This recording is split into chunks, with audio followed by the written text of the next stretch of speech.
writing household with a writing mom, and now you're writing about music primarily. So do you want to talk about how you got started as writing? Yes, I would love to. I'm so excited to even be in that genre. I moved to Denton 5 years ago and started going to shows, and there's lots of great local music, but I didn't really see a lot of places online where you could find out about shows, where you could go to research who was coming up, etc., besides going to the individual bands. MySpace, Facebook, etc., very tedious. But then this website, mydentmusic.com, was created and basically was just showing everything that was going on. And I started, it had reviews, it had upcoming events, bands could post their info, and started reading some of the articles. Really liked them, loved what they were doing, but I noticed that there was a show that came to town in December, actually, this group called The Islands. Huge underground indie band, very silly, very out there, but they have this huge cult following. And so a friend of mine, actually, I heard about it word of mouth. A friend told me, I showed up to the show, and there were, there was a line out the door, the kids were packed in there, right up to the stage. It was an amazing show.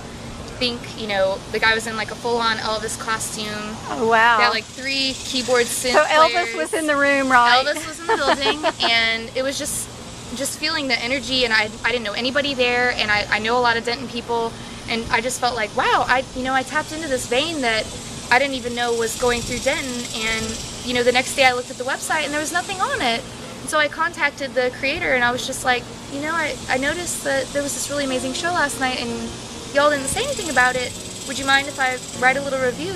And just wanted to see how it goes. And he said, sure, I'll read it and I'll let you know. And he read it and he really liked it. And he was like, well, if you want to do this more often, I can't pay you right now, but right now I would really like if you wrote some articles in this vein. And that's kind of how I started. And I just wanted other people like me who are hungry for music but don't always know what's going on to be able to be like, okay, well, this person has my similar taste in music.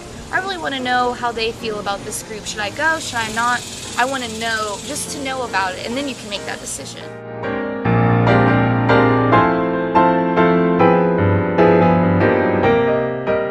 It seems like, in your case, the music actually sparked your own creative kind of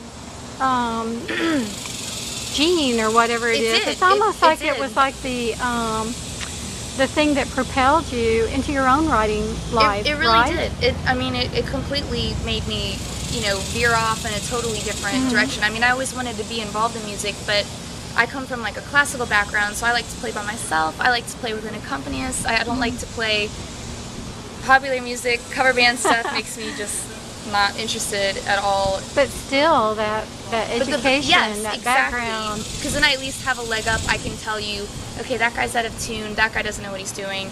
That guy's got some potential, but he needs to practice. I kind of still have that background where I can say, even from an outsider's perspective, yeah, this is good technically, but where's the heart? Or vice versa. They have a lot of heart, but they don't have all the notes. And so, yeah, it's and I think great. that's what's so interesting about about the things you write about the things that you tune into. I've read a lot of your articles, and it seems like you do a great job of really getting to the core of what the various bands are up to, about what they're trying to achieve, and you seem to have a kind of a knack for pinpointing where they need to improve or what they're doing well and all of that. So I can imagine that the bands that you're reviewing really appreciate your reviews. And most of them do. I'd say 9 out of 10 I've gotten I've made some great friends just from people messaging me and saying, hey, I read this review, can you review my band? And I tell them up front, just because I met you, that doesn't mean I'm going to go easy on you. I'm going to tell you exactly how I feel, and in a positive way. That's the key. I do think you're a really brave writer. You're not. It's hard. You're not afraid really is. Like I had one group in particular that sent me email upon nasty email. Some of their mothers even emailed me that, their opinions, and I had a lot of rude comments on the actual article, but it's, it opened up discussion. It stimulated some sort of repartee between writers and artists and observers, and I thought it was great. And I told them, I was like, I'm not going to change what I wrote. I'm not going to update it or change it at all, but I really appreciate what you have to say, and I hope that you can take as much out of this experience as I did. You know? And it was very difficult. Well, it was a difficult few I have days. to say, as a person who has been reviewed and who has had reviews that have been really hard to, you know, to read, I always learn something from a review. Me too. So, and now of course the train is passing by, but so take a deep breath. Of course. So funny. As if the cicadas. I know. We got major cicada noise. I think every cicada in Roanoke is in these trees right here. I think they're expressing their support.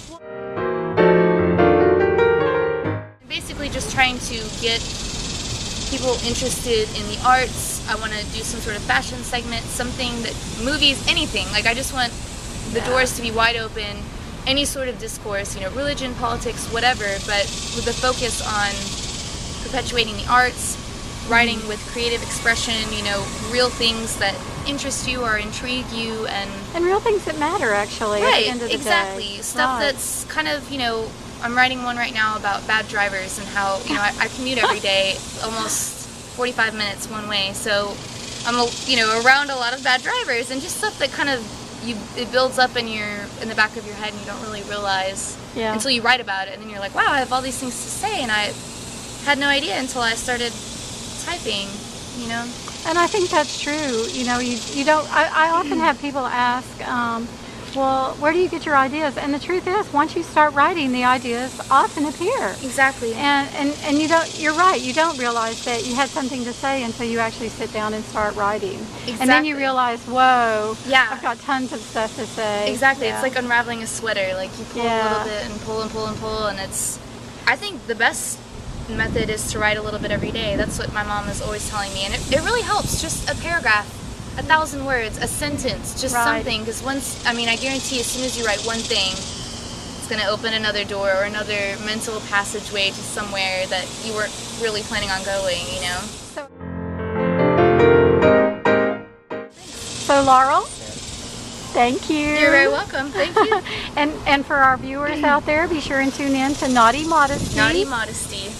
And you can keep up with our young reviewer here, and we'll be able to see what she's got going on in the future.